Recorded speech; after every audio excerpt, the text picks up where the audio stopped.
Welcome to sauce TV. నేను మీ ఆబిద్ హుసేన్.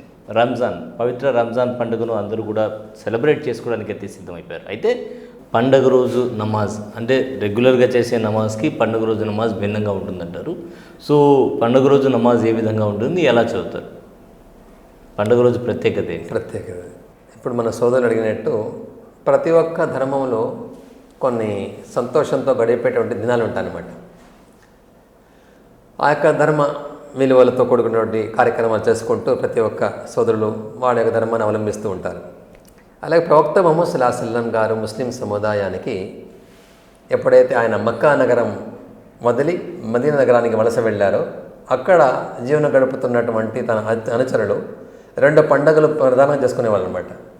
ప్రవక్త సల్లల్లాహు అలైహి వసల్లం గారు ఈ పండుగలు మీరు ఎందుకు చేసుకుంటున్నారంటే వాళ్ళు చెప్పారు, అది అనాదిగా వస్తున్నటువంటి ఒక కార్యక్రమాలండి, దీనికంటూ పుట్టుపురోత్తరాలు ఏమీ మనకు కనిపించవు, చేసుకుంటూ వస్తున్నామంటే అప్పుడు ప్రవక్త గారు చెప్పారు, ఈ యొక్క 2 పండుగలకు బదులుగా ఒక శ్రేష్టకరమైనటువంటి 2 దినాలు 2 పండుగలు మీకు బహుకరిస్తున్నాడు.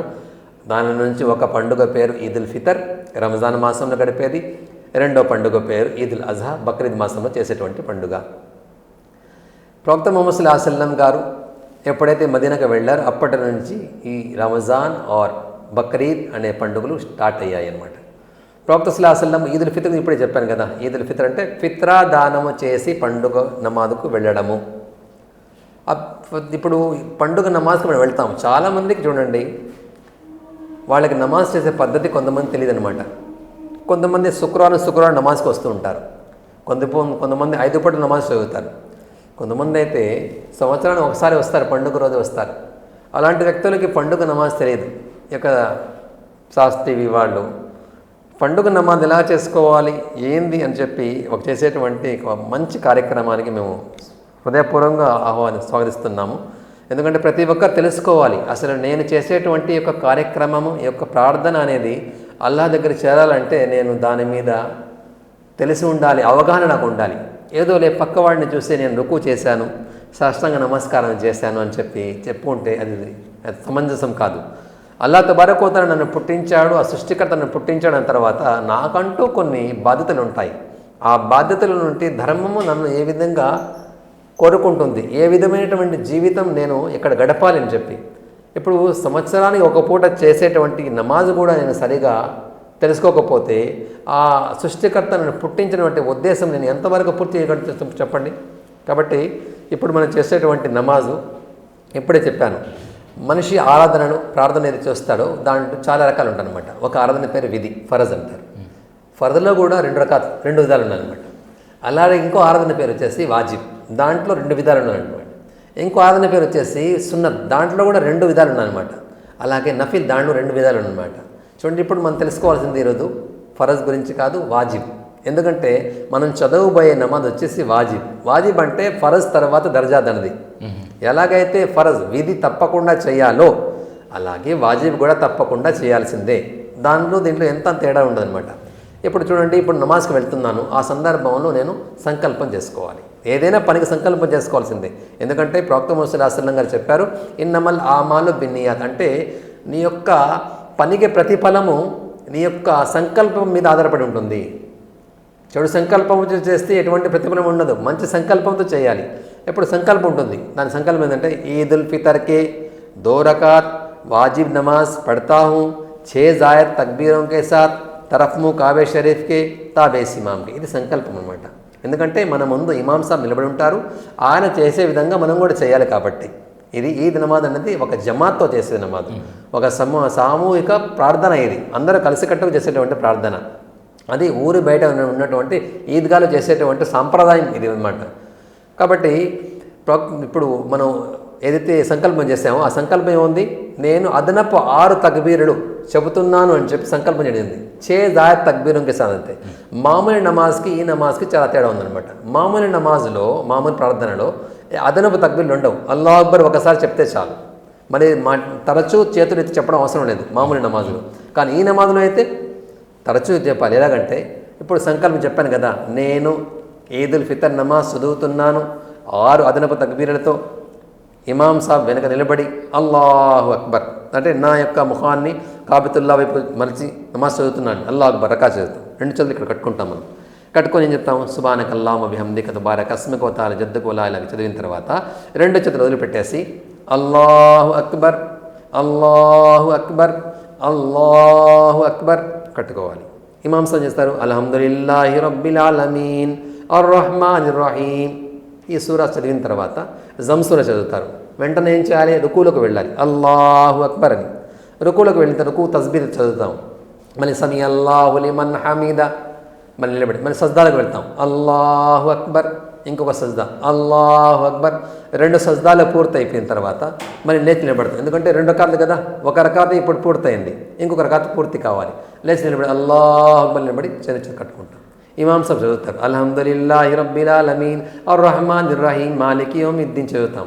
దాని తర్వాత సూరా అయిపోయిన తర్వాత జంసు చదివి రుకులకు వెళ్ళాలి. ఇప్పుడు మనం వెళ్ళే ముందు ఏం చేస్తామంటే, ఎందుకంటే సంకల్పం ఏం చెప్పాం మనం, 6 అదనపు తక్బీర్ అని చెప్పాం. మొదటి రకాత్లో 3 అయిపోయినాయి, ఇప్పుడు 3 చేయాలి. కాబట్టి మనం రుకులోకి వెళ్ళే ముందు రెండు చేతులు వదిలిపెట్టేసి అల్లాహు అక్బర్ అల్లాహు అక్బర్ అల్లాహు అక్బర్ అని చెప్పి రుకులోకి వెళ్ళిపోవాలి. చెప్పి అర్థమైందా?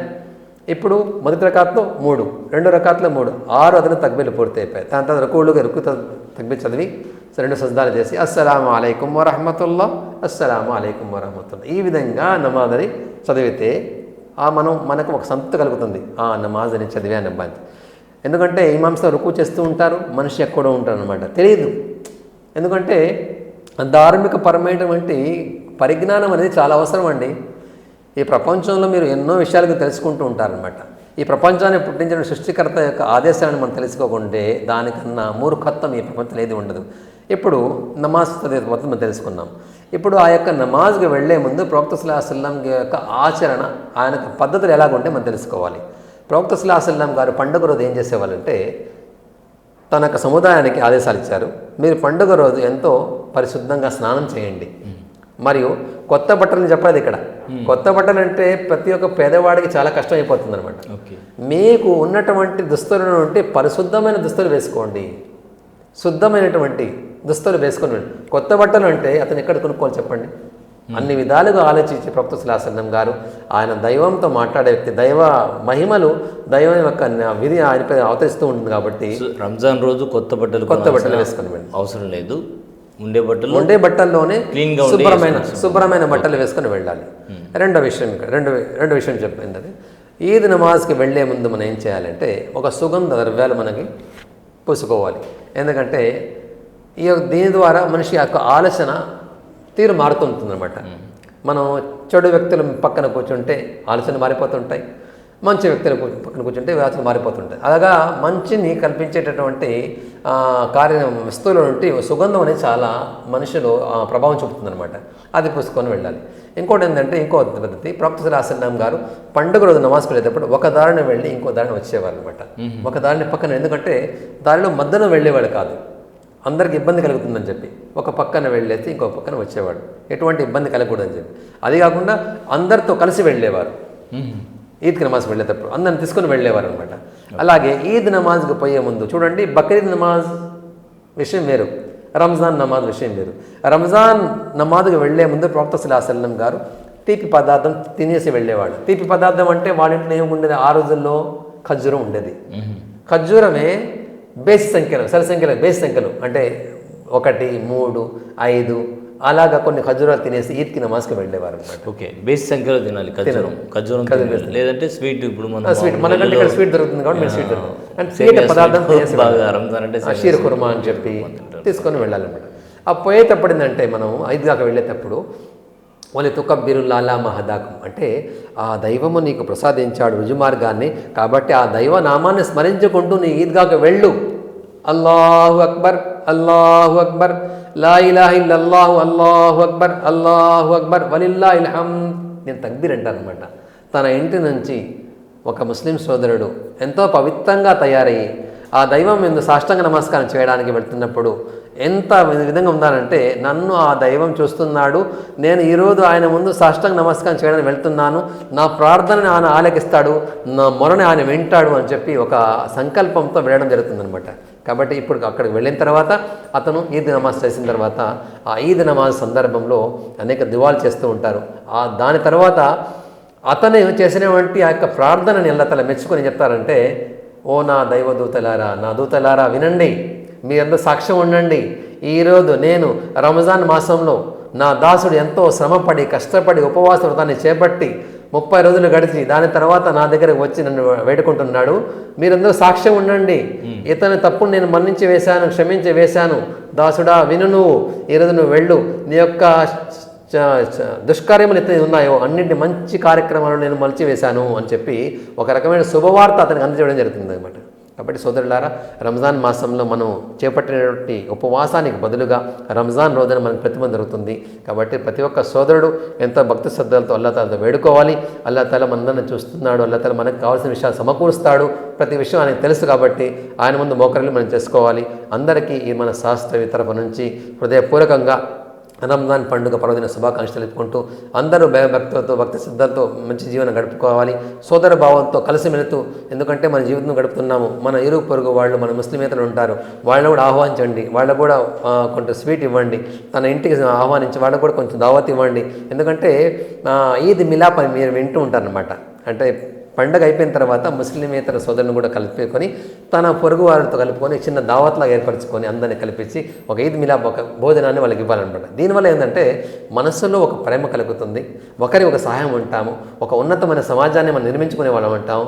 మన భారతదేశం యొక్క అభివృద్ధికి పాటుపడినందుకు తీసుకునేందుకు అందరూ దోహదపడతామని చెప్పి ఈ యొక్క ఈద్ మిలాప్ కార్యక్రమం చేపట్టి అందరితో కలిసిమెలిసి పోతేనే మనం ఇహలోకముల పరలోక సాఫల్యం పొందుతాము. అల్లాహ్ తఆలా మనందరినీ మంచి పండుగ చేయడానికి ప్రార్థన కలిగాక. ఆమీన్. అస్సలాము అలైకుం వరహమతుల్లాహి వబరకాతుహ్. ముష్తాక్ మదనీ.